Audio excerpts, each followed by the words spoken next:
Grievances ಸಭೆಗಳನ್ನು ನಡೆಸಬೇಕು, ನಡೆಸಿ ಎಲ್ಲ ಕಡೆಗೂ ಪ್ರವಾಸ ಮಾಡಬೇಕು. ಶಾಸಕರು ಕೂಡ ಹೋಬಳಿ ಮಟ್ಟಕ್ಕೆ ಹೋಗ್ಬೇಕು, ಪಂಚಾಯತಿ ಮಟ್ಟಕ್ಕೆ ಹೋಗ್ಬೇಕು ಮತ್ತು ನಮ್ಮ ಅಧಿಕಾರಿಗಳು ಕೂಡ ಆ ಜವಾಬ್ದಾರಿಯನ್ನು ನಾವು ಅದಕ್ಕೆ ವಹಿಸ್ತಾ ಇದ್ದೀವಿ. ಸೊ ನಾವು ಬರ ಘೋಷಣೆ ಮಾಡೋಕ್ಕಿಂತ ಮುಂಚಿತವಾಗಿ ಅನೇಕ ಏನೇನು ಕೊರತೆಗಳಿದೆ ಅದಕ್ಕೆಲ್ಲ ನಾನು ಮಾರ್ಗದರ್ಶನ ಕೊಟ್ಟಿದ್ದೇನೆ. ಹಣ ಕೂಡ ಈಗಾಗಲೇ ನಾನು ಕೊಟ್ಟಿರೋದು ತಮಗೆ ಈಗಾಗಲೇ ನಾನು ಹೇಳಿದ್ದೇನೆ.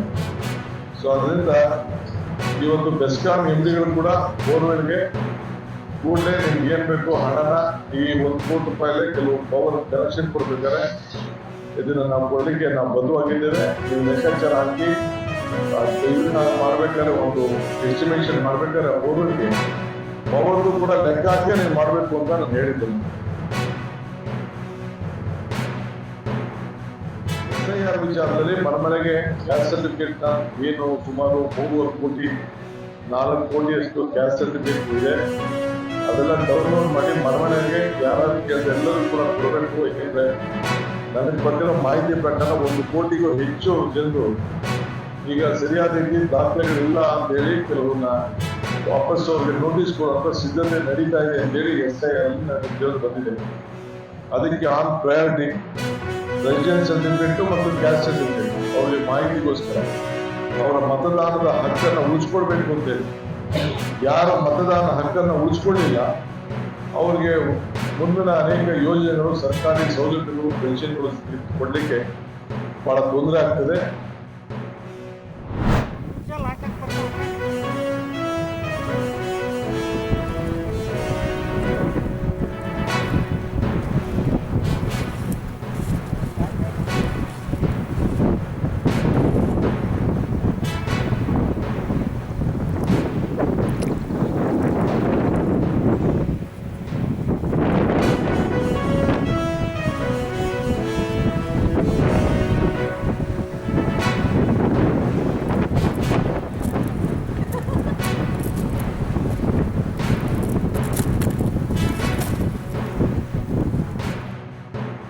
ಭಾಳ ಕ್ಷೇತ್ರ ಮಾಡೋಕ್ಕಾಗಲ್ರಿ.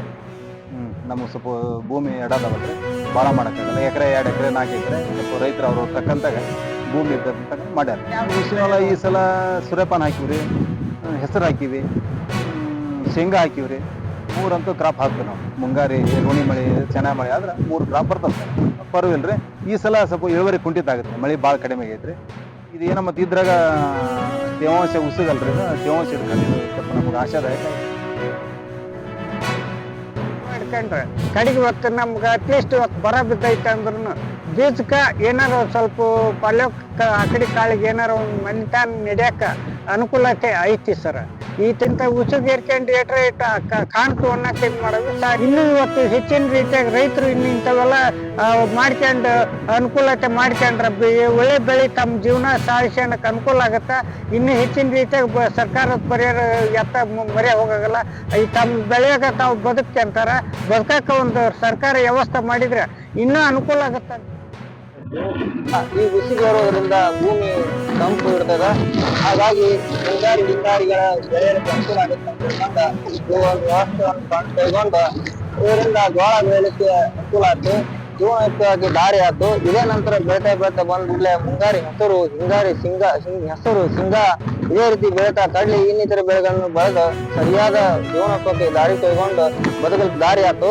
ಈ ರೀತಿಯಾಗಿ ಉಸಿಗೆ ಹೇಳೋದ್ರಿಂದ ಅನುಕೂಲ ಆಗುತ್ತದೆ.